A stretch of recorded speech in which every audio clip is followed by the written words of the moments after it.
Hello, everyone, and welcome to this webinar on distributed PI planning and management with JIRA. Just a few quick housekeeping notes before we get started. As you may have noticed, all attendees are muted, so feel free to yell at the screen if you disagree with us on something. We won't be able to hear you. Please use the Q&A feature to submit any questions. We have a dedicated time at the end to answer any of them, so by all means, as they come up, just fire them away, and we'll get to as many as we can in the QA session afterwards. For those of you who are unable to watch the whole thing, the webinar is going to be recorded, and we'll send out a link afterwards where you can watch the recording. So if you need to leave halfway through or you're going to miss a section, that's not a problem. You'll be able to watch it later again. That said, let me quickly introduce everyone here today. So speaker number one is me. I'm Phil Haycoop. I'm the solutions engineer here at ALM Works. I'm also SBC certified, and I'm in charge of kind of our SAFE initiative. Next to me is Alexis. She'll be curating and moderating the Q&A session that we have at the end. And speaker number two with us is Tegan. She's from Easy Agile. She's the product manager there. And she's going to be talking about how you can do a lot of the cool stuff with Easy Agile programs. That brings me to a quick overview of what we're going to discuss today. First, we'll set the scene real quick with some definitions and explaining what SAFE is and what PI planning is and some of the challenges that go with that. And after that, we're also going to discuss some of the post-PI planning management things. So once you've finished your PI planning, what then? We're going to discuss both the post-PI planning and some of the pre-PI planning stuff that kind of all rolls into one, as it's supposed to be a nice little cadence that repeats itself. So before we dive in, just some quick definitions. So as most of you may know, SAFE stands for the Scaled Agile Framework. It's one of a number of frameworks for applying agile processes to larger organizations. PI stands for the program increment. That's a fixed time box for building and validating a full system increment where you can demonstrate value and get fast feedback. And the ART is the Agile Release Train, which is a cross-functional team of teams. They're usually aligned along value streams, and they work together to reach defined goals. Those are terms that we're going to be throwing around, so we wanted to define them before we started. That having been said, I'd like to hand it over to Tegan, who will tell us a little bit about Scaled Agile and planning. Thanks, Phil. And hello, everybody. From wherever you're coming from, I'm actually coming to you live today from warm and sunny Stuttgart, which is in the south of Germany, but you can probably tell by my accent that I'm not a native German. I'm actually from Australia, so I'll be looking forward to going home tomorrow. But to get us started, I'm going to start the exploration into SAFE and PI planning by taking you on a little bit of a journey, well, Easy Agile's journey to scaled planning. And this kind of started 14 months ago. So up until the beginning of this year, we had two apps on the Atlassian Marketplace, Easy Agile User Story Maps and Easy Agile Roadmaps.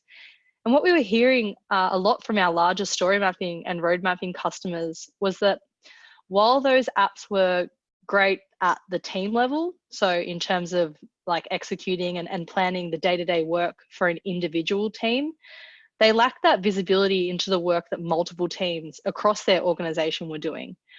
And that's what spurred this investigation into scaled planning. And we started this off with some customer interviews. So I wanted to share some of the key themes that we identified during those interviews.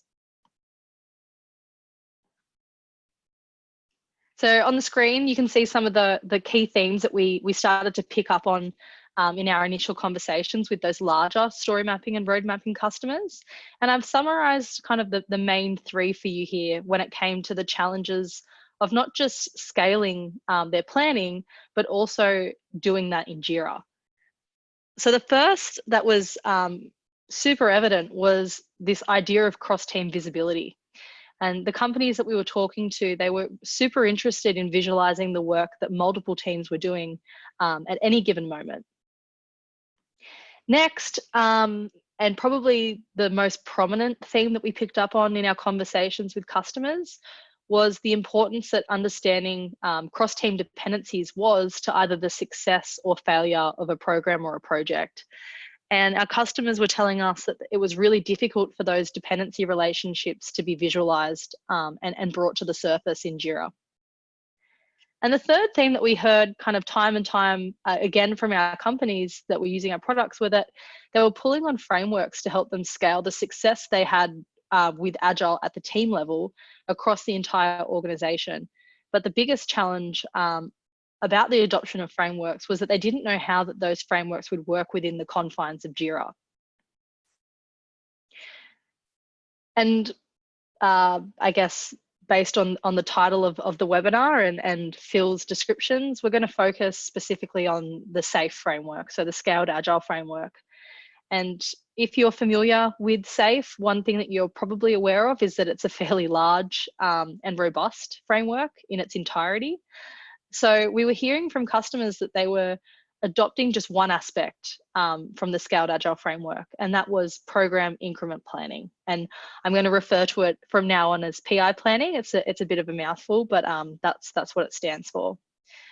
And so we're going to take just a few minutes to talk about what PI planning actually is and what some of the objectives and outcomes of participating in this type of planning are.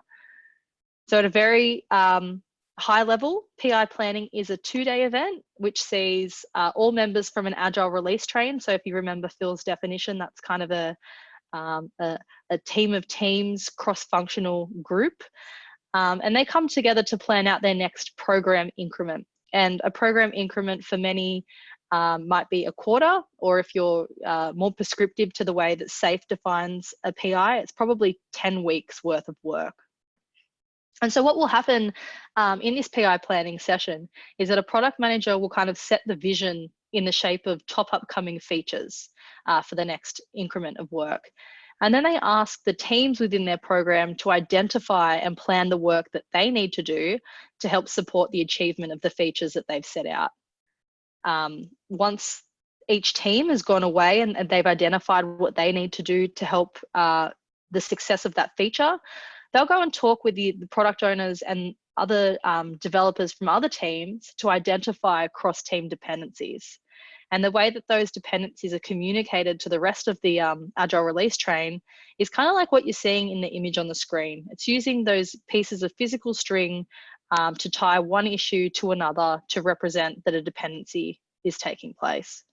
So that's kind of like a really high level idea of what PI planning is and kind of what the objectives for participating in that kind of planning are.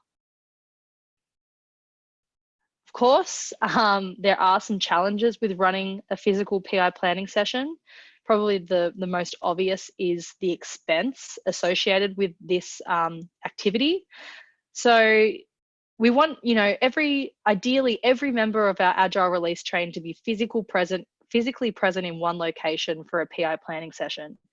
And an Agile release train can be anywhere up from 100 to 150 people, and you're flying in that amount of people into a single location that can hold an event of that scale, as well as accommodating those people for at least 2 or 3 days. And a PI planning session isn't just a one-time thing. It might happen 4 or 5 times a year, so it becomes quite a costly exercise. The second is that it's really difficult to communicate the value of the PI planning session or the plan even to members of an Agile release train who might not have been able to attend the session. So as I mentioned just before, it is quite a costly event. And so not in most cases that I've heard, not every member of an Agile release train is sent to PI planning. And so we of course have some of those people who miss out on the value of that physical session. And the third as well is it's really hard to track progress after you've completed a planning session. We might be 6 weeks into the program increment, and that physical program board that we put together 6 weeks ago is in an office on the other side of the world. And so I really struggle to get insight into how will I know when we complete what we committed to, 6, 8, 10 weeks ago. So understanding that this problem existed, and our larger customers were really challenged by doing this planning session physically. At Easy Agile, we built a product called Easy Agile Programs. And our goal with Easy Agile Programs is to help teams with distributed planning at scale. And we wanted to help them do that by making something that was native for JIRA and that enabled better cross-team visibility and dependency visualization. So we're going to move on now. What we're going to do is walk through the standard 2-day PI planning agenda. And this has been prescribed by the folks at the Scaled Agile Framework. And we're going to look at how each task is managed in a physical planning session, and then what a digital alternative might look like using Easy Agile Programs and JIRA. So the first is this idea around business context. And so to start an event, a PI planning event, typically a business owner will stand in front of a room, in front of the room of the 100 to 150 members of the art, and they'll give a presentation on the current state of the business, and they'll present perspective on how well existing solutions are addressing current customer needs. So if we were to digitize this in Easy Agile Programs, ideally what could be done is a business owner could share a recorded video or even the slides from their presentation with all members of the art by linking to a Confluence page, just as an example, in the program details section of Easy Agile Programs. And by doing it this way, the presentation then becomes, it's not restricted to team members who are physically present during planning. And it's also something that can be referred to throughout the entirety of the planning session and the execution as well.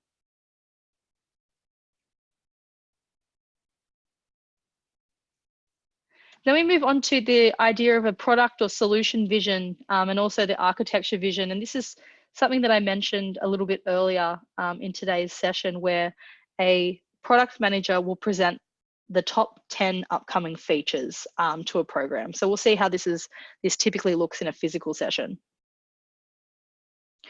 So this is kind of the list-like approach that many take in the presentation that they give to their Agile release train. And this is representing the top 10 features that have been kind of assigned to the next program increment. And I've taken this image straight from the SAFe guidebook around what this part of the session should look like, and it's not particularly inspiring. And so we hope to kind of bring this to life in Easy Agile Programs. So rather than presenting the top 10 features in a list-like presentation, program managers are able to schedule their features, which is what an EPIK is referred to in SAFe. In Easy Agile Programs, this can be an EPIK, this can be a custom issue type, and they're allowed to schedule that onto a visual timeline for the duration of an increment. And it ensures that all the teams are aligned on the committed features for the increment, and it provides visibility into the direction of the program for all the stakeholders. And so what we're seeing is we're using real data to set the program vision. And rather than using a PowerPoint presentation, this is kind of the single source of truth. We can tie this back to our JIRA issues.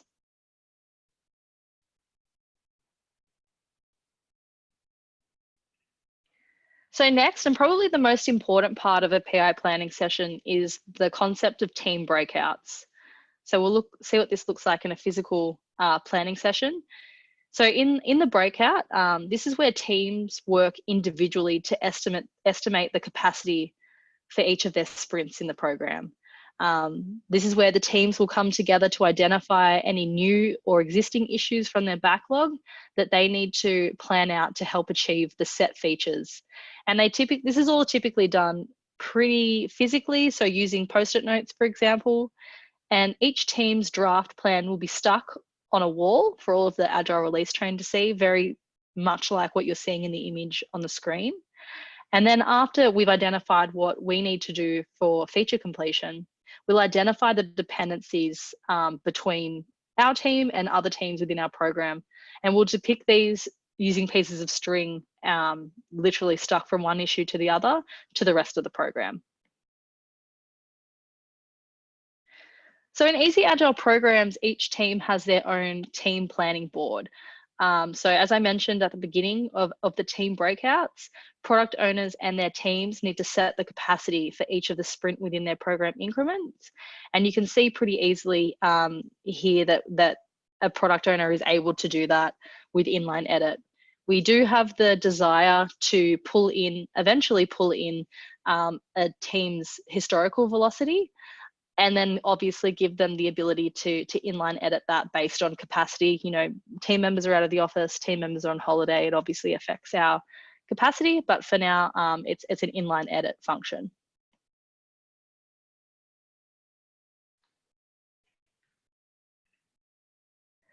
So with the context of the feature roadmap at the top of each team's team planning board, teams are able to pull in existing issues from their backlog or create new issues within the planning board to support those feature completion.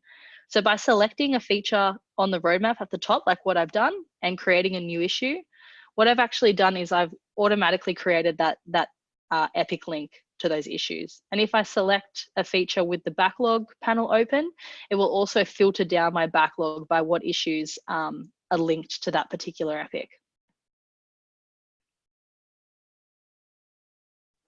And then it comes time to identify and create our dependencies on other teams. So in the physical session, we saw that this is typically done with pieces of string. In easy agile programs, we have a drag and drop heuristic that we use to create and visualize cross-team dependencies. So dragging an issue from one team on top of another, it not only visualizes the dependency, but it also creates the JIRA issue link on each of the tickets. And you could do this in the typical JIRA backlog fashion as well. If you wanted to create the issue link that way, the line would also appear here in each of the team's planning board. And then finally, each team's draft plan is visible to the entire Agile release train in the increment overview. So this is kind of like a digital version of that program board you've seen in a few of the slides so far. So it's really the ability for teams to facilitate that cross-team planning, and the dependency management allows distributed team members to participate in a PI planning session as well. And so digitizing this limits double handling of information, which is someone at the end of every physical PI planning session has to pull off those post-it notes from the wall and enter them into JIRA as JIRA issues. And this also means that we can track progress towards feature completion in real time.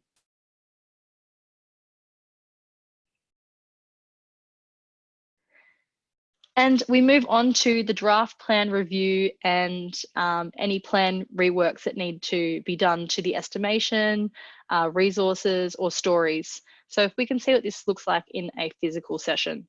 This is pretty laborious, particularly if there are a lot of adjustments needed to be made. It's pulling off post-it notes, writing new post-it notes, changing string locations to represent dependencies. It's all done pretty physically, and it means that any digitization of this process, putting things into JIRA, really can't be made until the very end of the second day of PI planning, which means that those team members who aren't physically present are kind of in the dark completely for 2 days. So in Easy Agile programs, we include the ability for inline editing of issue summaries and estimates as well. So all changes made to the issues in Easy Agile programs are reflected in the JIRA Agile board automatically. And this just makes for really quick and simple rework of any rework that needs to be done.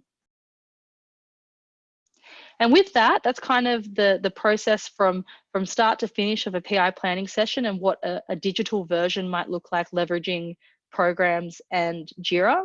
And now I'll give it over to Phil to show what happens after the PI planning session, and how do we actually go about tracking our progress toward feature completion. All right, thank you, Tegan. So as you can see, once you finish your PI planning session, whether it's distributed or everyone in one big room, you now have your planning board. You've all agreed on this is the work that we're going to be doing on this program increment. And now you actually need to go and execute and go back to your teams and do the work.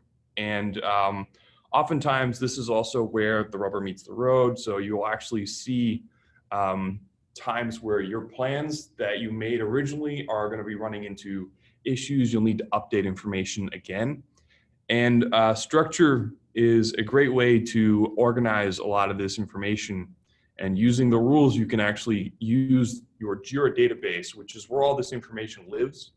And you can visualize it in a number of different ways. So for example, you could group them by sprints that you've planned, and then you can visualize which item goes where. And if you drag and drop an item to a new sprint, for example, on your structure board, it'll reflect that changes all the way into your Easy Agile program board as well, because all this information lives in your JIRA database. Interacting with it in one program updates it in the other automatically. So we're always looking at a single source of truth, which is why these two programs work so well together. And so when you do your sprint planning afterwards and you're breaking down these features, if you update the story point count for something, or the weighted shortest job factor, or add more dependencies, these new information will update and will show in both places. So structure is a great place to do this. It's a great way to look at all these information, and you can add columns and remove columns to show exactly the information you want, and not more, not less. And it's a great way to also keep everything in one place and then do the inline editing, because structure also offers that. So if you add a column for story points, you can inline edit that. You can add a column for status and inline edit that. And you can define how you have progress. So in this case, progress is tied to the status, but you could have progress tied to other fields or comments or any kind of other kind of update that needs to be performed. So structure is non-prescriptive. So it's a great way to actually bend the tool to the way you guys do work and have decided to do a lot of this. And so when you drill down into details, that's a great way to kind of update a lot of this information, so you can see blocking links, but it also allows you to do the actual scheduling of work. And we have what's called an Agile Gantt chart, which I know sounds a bit like a contradiction in terms, but the Gantt chart calculates where things go based on the information that you've set it. So as you update information, the Gantt chart will also update everything downstream. So in this case, we schedule things by sprint, and therefore the sprints will also show up in the Gantt chart, as you can see. So you've got the sprint 1 and sprint 2, but also for future sprints that haven't yet been scheduled will also be showing up on the calendar. So you can actually start dragging and dropping and moving items to where you think they will happen. So if you have 3 sprints in a PI or 4, you can reflect that in your Gantt chart and use this for reporting. It's a great way to kind of have a visual tool. Everyone can see who's working on what the status is, and you can also use this to share this information. So Team A has this particular Gantt chart and this resource overview, and we can see who's over allocated and not. But at the same time, you don't need to limit this view to Team A. You can actually share this information with Team B and Team C and all the way down to Team Z and whoever else is out there. So you can see what information, what other teams are working on, and get a feel for when, for example, a blocker is scheduled to be worked on. So that kind of information allows different teams to actually update their plans based on what everyone else is doing, because it's really important, and it's kind of very agile. The teams are empowered to make a lot of these decisions.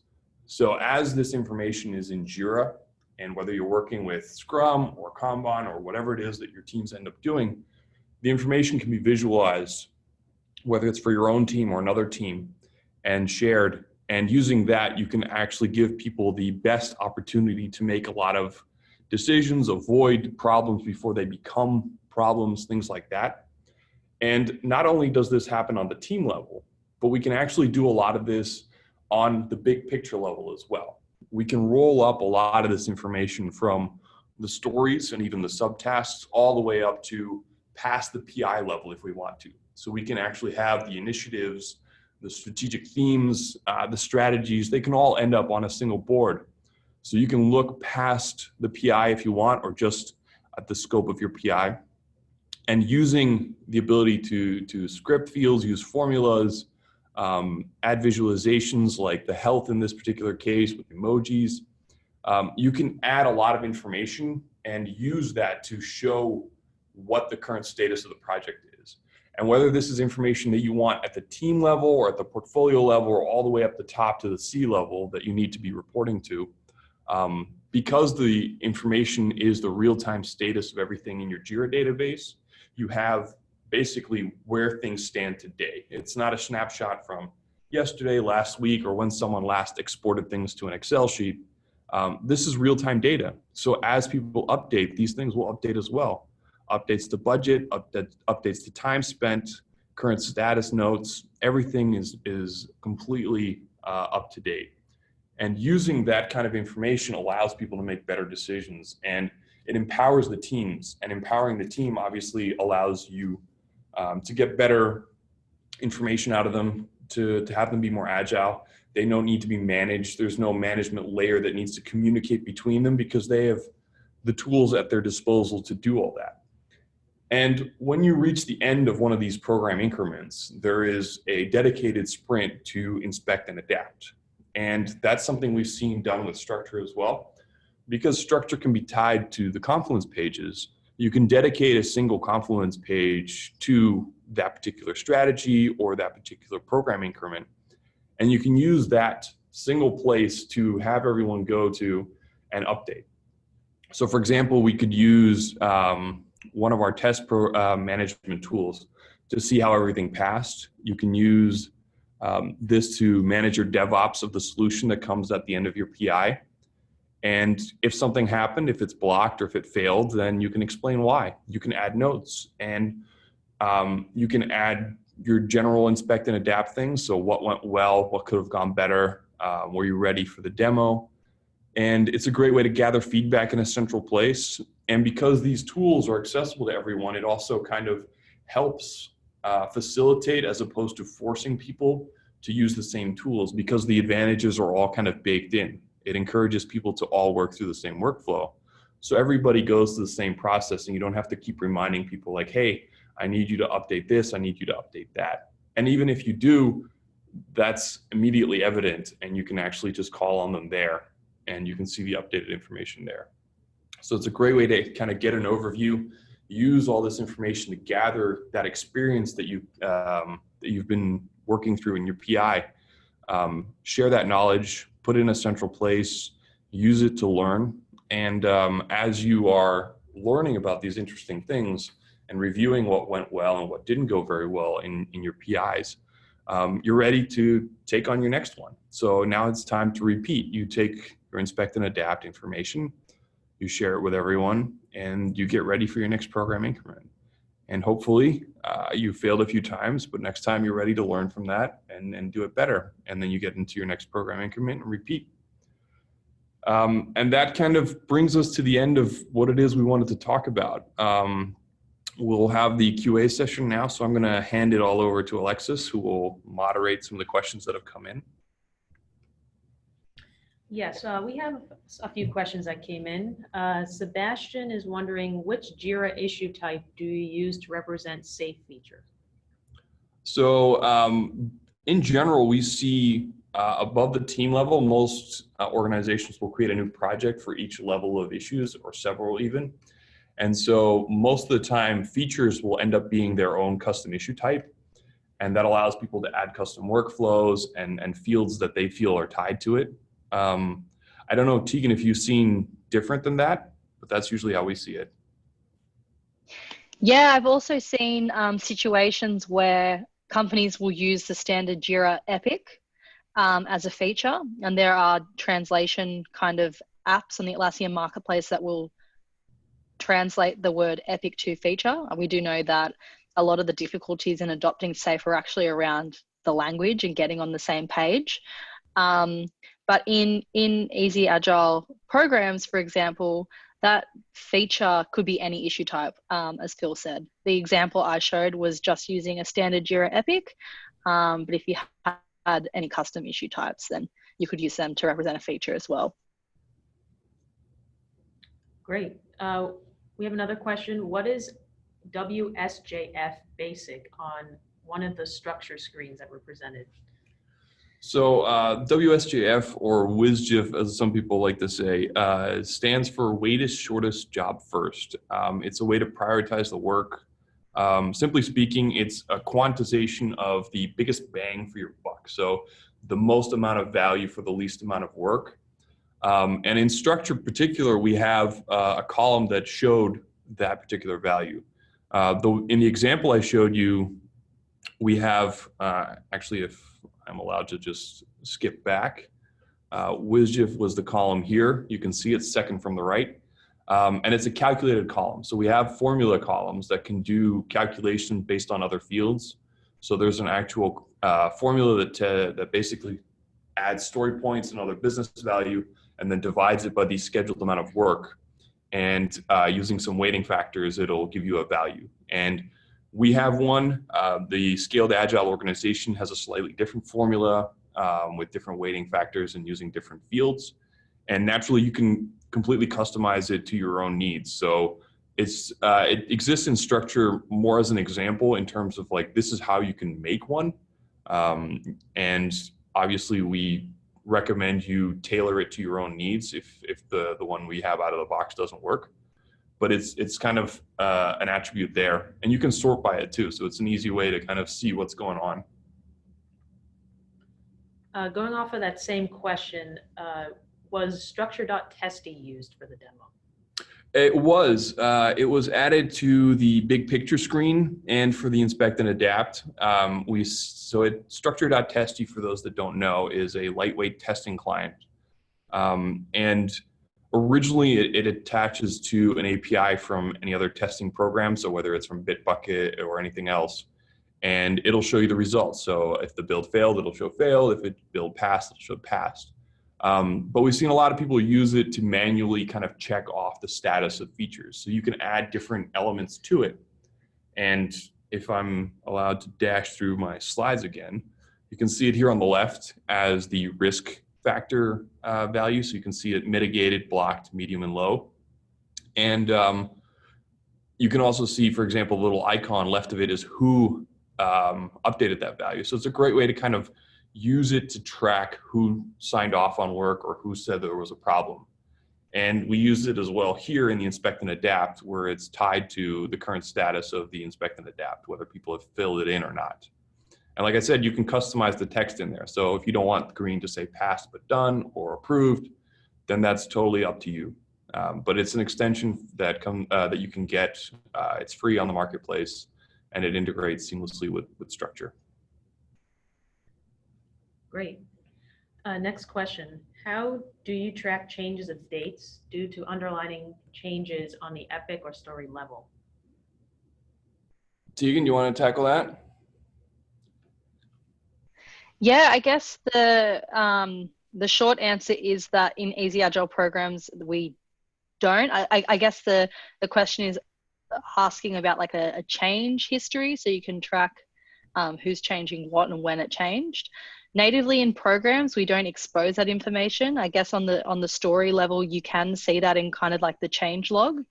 That's a really interesting question, and something that kind of hasn't been brought up before, but I'm interested to kind of go a little bit deeper on that. I know there is another question in here around change log kind of management. So it's obviously something that's important, and we could probably do something, do a better job of exposing that in programs. Yeah, just to build off of that, one of the things that we've seen a lot is that people will have a script and they will copy the value of a field, for example, story points, into a field called original story points.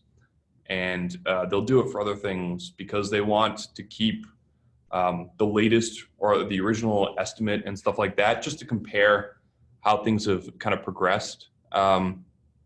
Because we work with JIRA, we interface with the JIRA database. So when changes are made to JIRA, we show the latest version, both in Easy Agile programs and in structure. There are ways to get snapshots, both of structured data and I think as well of Easy Agile program data. You can export structure to an Excel, for example, and timestamp it that way. But because of the limitation inherently in JIRA, it's kind of tricky to keep track of them. So a lot of people will have to go outside of JIRA to kind of make those snapshots and then compare them. We have another question from Rizwan. How will the tools handle changes to dependencies once sprints are in flight? Is there a change log / history of dependencies to track team dependencies? Tegan, Yeah, I'll take this one. This is kind of goes back to the last question that I helped answer in terms of that change log. So there, we don't expose the changes made to dependencies in Easy Agile programs. If what kind of wasn't shown in the demo today was moving, rescheduling issues will update the color of the dependency lines to show whether that changes the kind of the health of that dependency, whether it becomes blocked, kind of a risk, or whether it becomes healthy. That's kind of the only visual change cue that we show. But in terms of exposing who rescheduled something, whether it affected a dependency color, and whether that was a good or a negative thing, we don't expose. But again, a really interesting point and something that we could expose better. Alexander wants to know, what if you use an EPIK as a planning item for multiple teams, which does not have a sprint as a field? How can you represent this in the program board and later on in structure? So I can take that first part. In Easy Agile programs, you can't actually schedule an EPIK into any of the program sprints. An EPIK is something that would have to be on the roadmap, and then you would have associated stories, subtasks, bugs that would link up to the EPIK. So there's kind of a limitation there, at least for programs on that front. Yeah, and to build off of that, so the one thing you can do is what we've seen is that an EPIK has stories from multiple teams under it, and structure can allow you to, for example, group them. So you can extend the EPIK with the stories under it and then group them by their individual teams to organize them that way. So you have functionality to do that information, but it's kind of going outside of the way JIRA is meant to be used, so to speak. So like I said, you can do it, but it's kind of not recommended because you're kind of going outside the regular workflow, and then other things kind of won't work nicely and tie into that. Okay, and the next question is probably more for Phil. How do you connect Gantt scheduling in sprints with resources? Is it connected to Easy Agile? So the Gantt scheduling is connected to sprints by, actually by a checkbox. Simply put, you can actually say, I want the dependencies, or sorry, the task to be scheduled based on their sprints. And then the Gantt chart will grab the sprint information when they're scheduled and place them in that particular time frame. If you turn that off, you can obviously place them where the dependencies dictate that they should go and use that kind of as a guiding way to place them correctly. So you can go both ways. And then as to the resources, Gantt resources are strictly on the Gantt chart right now. You point the resources to a particular field or attribute, so they don't need to be assignee necessarily. You can point them to a team field or anything like that, and then they'll show up under it based on the calculations in the Gantt chart. To the best of my knowledge, there's no direct connection to any of the planning in Easy Agile short of the actual assigning it to a different sprint, but that's, again, just representing the JIRA data in two different ways. Great. Is there a way to get information from development tools in structure? Say the feature was released in Bitbucket or Bamboo. Yeah, so as I mentioned, the structured testy can connect to the API, whether it's Bamboo or Bitbucket, or if you want to connect it to Jenkins or something else, you can connect the API on the back end that way. We have documentation that I'd be happy to send over your way to kind of serve as an example of how to do that. And then the statuses will be connected to different results from the builds. Can you configure which JIRA link types are used in Easy Agile so that you can tell structure what to display based on those? So yeah, so there's two kind of link types that that we can talk about in terms of Easy Agile programs. There's the the roadmap item to the issues scheduled beneath it in the sprints. And then there's also the issue links to represent dependencies. So for the first one, for the roadmap to the issues that are scheduled within sprints below it, definitely. If you are scheduling just epics onto your roadmap, we use the standard epic link. If you've chosen to use any other custom issue type on your roadmap, then we ask you how you'd like those issues to be linked to the stories below it via an issue link. So yeah, you can select how you'd like the relationship to be displayed in JIRA. And if we're looking at the dependencies as well, so by default, we set the blocks is blocked by, but that can be configured to any other kind of standard JIRA link type, or if you've created any custom link types as well, you can definitely customize that. Another question for you, Tegan. Is there a way to automatically add an average velocity to the sprints you plan? So I mentioned this a little quickly maybe when I went through the presentation. Currently there's not. So it's you're inline editing your velocity kind of manually. We do have the intentions though of pulling in the historical velocity from the team's Agile board. But today, unfortunately, no. Okay. Another question from Alexander. When creating dependencies, does the tool use the links has to be done after or before? For example, if a link has an item from iteration 1 to another item from iteration 3, would it make a dependency such as item 2 has to be done after item 1? Okay, so the way that the dependency relationships work in Easy Agile programs is through drag and drop. Basically selecting an issue, so we say issue A, and dropping it onto issue B in another team says issue A depends on issue B. Therefore, issue B must be completed before issue A. It's kind of confusing when you're talking through it, but we've also made sure that the dependency lines, if they happen at the start, if the circle comes off the start of a card, that's saying that that issue is the dependent issue. So the lines go from the start to the end of cards, trying to represent that relationship as well. It's probably, I hope I explained that. If I didn't, please submit another question and I'd be happy to try and clear that up again. Okay. Another question for you, Tegan. Is there a timeline limit in Easy Agile? Say you can plan 10 weeks ahead and no more. Okay, so this is kind of a timely question, considering that we've just released a new version of Easy Agile programs that gives users more flexibility around how long a program increment that they define is.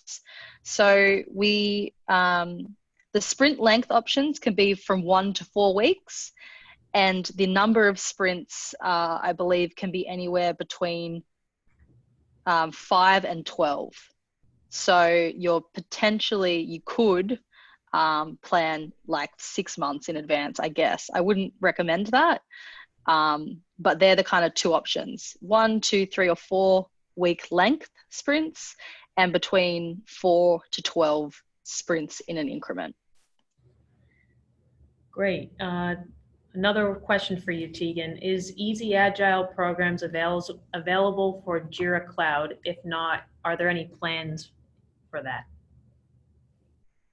Not currently available on JIRA Cloud. It's only available on Server and Data Center, but we would like to get a cloud solution to market, hopefully before the end of this year. What would be the best practice to keep track of past PIs in Structure or Easy Agile? Tegan, I'd like to let you answer that one first. Okay, I guess kind of best practice in terms of what you can visualize for previous PIs in programs. They appear on, so you have what we call a program roadmap, and your program roadmap will show you the increment time boxes for far back into the future or as far forward into the future as you've planned. In those previous, so that the completed PIs, you'll be able to see a historical view of the sprints and what was completed and what wasn't. In terms of maybe a reporting aspect, I'm not sure whether this question's alluding to something like that. That'd be much better suited in structure, as we don't kind of provide any kind of snapshot on how the PI did. Rather, this is what we've planned and this is how we're progressing through. It's probably not what you wanted to hear totally, but I guess this is probably where structure shines. That's probably also a little bit why I wanted to let you go first. But there are two answers to that. In terms of keeping track of past PIs, there are two ways you can put them in structure. One is part of a larger whole. So the PIs are obviously part of an Agile release train, and they build up to solutions, which are part of initiatives, and you can go all the way up to strategies.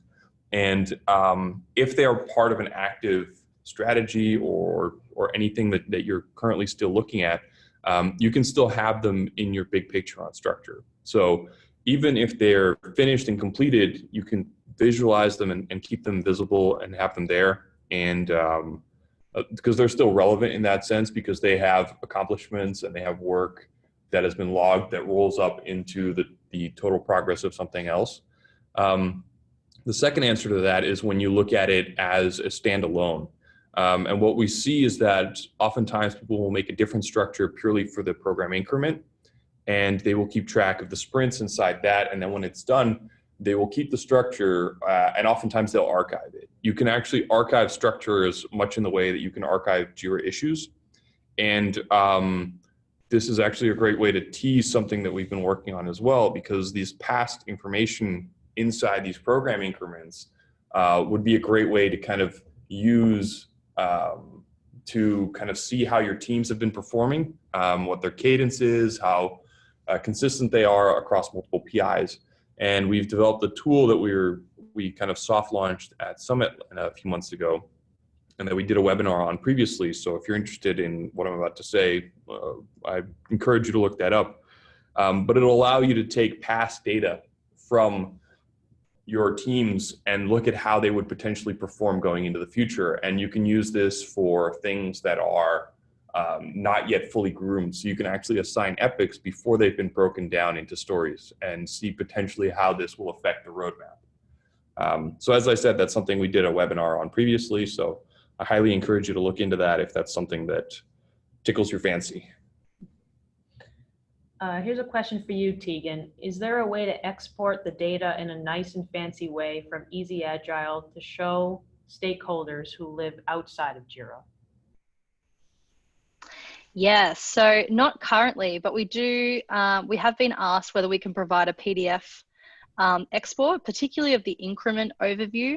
So the overview of all of the teams within the program across the sprints within the program and the dependencies. So not yet. I'd be interested to see what formats you'd be thinking of, and also where those people who live outside of JIRA, where they would kind of digest that information. Is it via email? Is it in Confluence? Still kind of investigating what the best way to move forward with that is. All right, thank you. That's all the questions we have for today. If we missed any questions that we didn't answer live, we'll be sending you an email with the answer. Thank you for everyone who has submitted during the session. All right, thank you everyone. We'd like to just quickly give you a roundup of the two different products and companies that we covered today. So Tegan. Yeah, so I mentioned at the beginning of the session that I do have an Australian accent. All of the Easy Agile team is based in Australia at the moment. We're in a kind of coastal regional town called Wollongong, which is about an hour and a half south of Sydney on Australia's east coast. We're a team of 11 and we support over 1,900 different companies around the world. And here are some of them on the screen. So that's kind of a really short wrap up of us. And if you're interested, you can head to our website and check out a little bit more about who we are and what we do.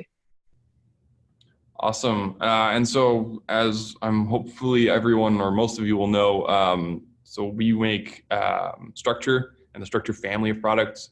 I hinted at today that we use some of the extensions for Structure, the Gantt extension, the Pages extension to pull in the Confluence pages, and the Testy extension to add the test things. We're based in Boston and in St. Petersburg. We have over 4,000, I believe over 5,000 customers now worldwide. And we're obviously very keen to interact with any of our customers. So if you have any questions, by all means, please reach out. That having been said, I'd like to leave you guys with 2 ways to get in touch with us. So the top link will send you to the Easy Agile Marketplace page, which should give you all the information about Easy Agile programs going forward, and you can reach out through that to Tegan and her team. And the bottom page will send you to a landing page of ours, or sorry, the bottom link, and we'll tell you a little bit about some of the information that we have about SAFe, some of our experience. And if you have any questions, by all means, feel free to reach out to us through any of our channels and ask us, and we'd be happy to get back to you. That having been said, I'd like to thank Tegan and Alexis for joining me on this webinar and everybody else who joined in. I hope you guys learned something and came away with some actionable things to do and to look into. And hopefully see you guys next time.